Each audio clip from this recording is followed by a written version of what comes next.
Ele suspendeu, né, durante a pandemia.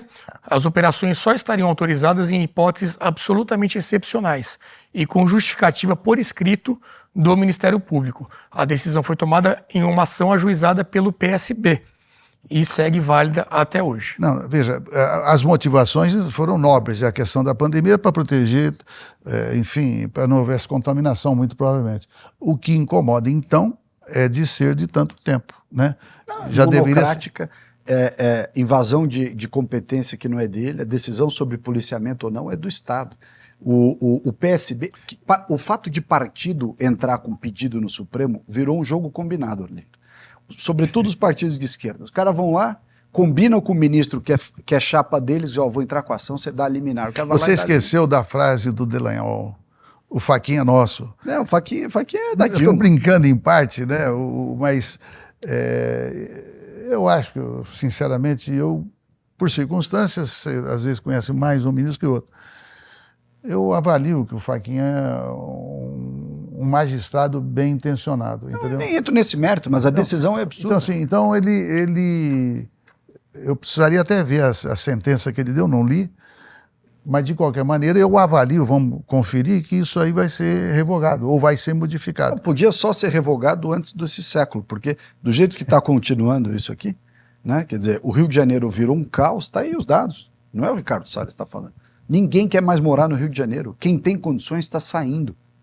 Saindo do Rio de Janeiro. Cariocada, que adora o Rio de Janeiro. Ela fala, pô, meu irmão, os Estados Unidos é melhor, o Rio de Janeiro é o melhor lugar do mundo. Mas vou embora isso aqui. Deixa eu te contar uma coisa. Dá para viver aqui não. Os caras vão embora. O que aconteceu com o irmão da menina, que era nossa colega deputada? Sim.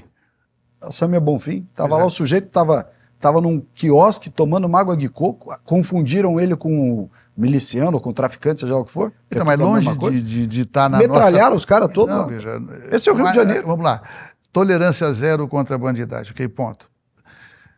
Agora, olha como é que em 2007, 2008, eu era procurado em todos os aeroportos do país, inclusive o pessoal ia muito lá em Brasília, porque os delegados queriam a equiparação de São Paulo e do Brasil com o Poder Judiciário. Tinha toda uma argumentação. Numa dessas, até porque aquilo, falando claramente, me incomodava, era um negócio assim, você está chegando às vezes com pressa e o pessoal te parava. Ok. Mas numa dessas, em Araraquara, nós fomos no restaurante, eu e uns delegados, não sei mais quem, não tinha mais quem não, era eu e os delegados só. E naquela época o que circulava é que teria havido um acordo com o crime organizado dentro da cadeia para que houvesse paz, com ou sem aspas, dentro desses presídios. Aconteceu isso mesmo. E eles confirmaram. Não, e é verdade. Pois é, mas eu achei um absurdo. Total absurdo. Entendeu? E não foi em nenhum governo petista. Não, foi o PSDB, que é um PT que toma mais banho. Pô, bom, ele ataca até da parte higiênica. Não, é brincadeira, mas o PSDB, essas ideias erradas do Brasil dos últimos 20, 30 anos nasceram da turma do PSDB. Então, mas isso daí mais do que vontade. Dona Ruth, Zé Gregório, Zé Carlos Dias, não sei mais quem, toda essa turma que passa a cabecinha na mão de bandidinho, o Brasil está vivendo esse problema de segurança eu estou dizendo o seguinte, isso daí demonstrou, o que me preocupava é que já não se tinha o controle dos presídios. Desde aquela época. Exatamente. Então, não se não, deve... Não é novidade. Eu vou lhe dizer, o acordo aconteceu de fato. Existe um ex-secretário de Segurança de Administração Penitenciária em São Paulo, que ele tem uma história muito interessante. Para a gente fechar com essa história, então. Essa história é muito interessante, eu termino com ela aqui. Lorival Gomes, um baixinho, figuraça, gente boa pra chuchu. Ele começou a carreira como carcereiro, depois supervisor, depois diretor de presídio, depois virou secretário adjunto e depois, finalmente, secretário titular da Secretaria de Administração Pública do Estado de São Paulo e foi secretário durante muitos anos. Então, o nome que define esse tipo de pessoa, eu não posso falar aqui em público, ele próprio brincava que ele era pé velha da cadeia, né? Que ele sabia tudo da cadeia. Ele dizia isso, ele dizia, olha, na ausência de uma política pública eficiente, rigorosa, com o apoio do judiciário, com uma lei penal que seja... Veja como as coisas precisam estar todas juntas. Uma lei penal de processo penal bem feita, uma visão de quem aplica a lei, ou seja, entenda-se, delegado, promotor e juiz, e esses malucos da defensoria, todo mundo imbuído de um espírito de Bukele. Na ausência de uma coordenação nesse sentido, o que sobrava para o Estado? Compor com a bandidagem.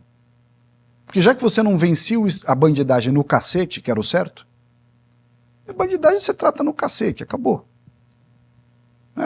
Fez revolta na cadeia, entra a polícia e senta a borracha, não tem outro jeito.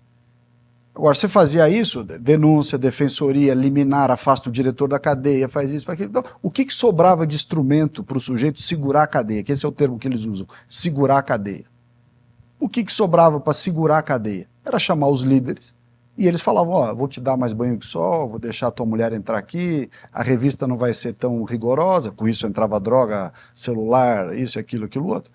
Então, na ausência de instrumentos à la Bukele, que estão funcionando, e ele está provando que esses instrumentos funcionam, nós temos que lidar aqui com a teoria do guarda inglês lá da tese do Lewandowski. E aí, como essa tese não funciona no mundo real, ela só é bonitinha lá na biblioteca... O Lewandowski não tem nada a ver com isso, tem a ver com quem tomou essa decisão não, aí. Essa decisão que o secretário de administração penitenciária tem que tomar, ele tinha que tomar à luz da visão poética da turma do Fernando Henrique que mandava no país na época.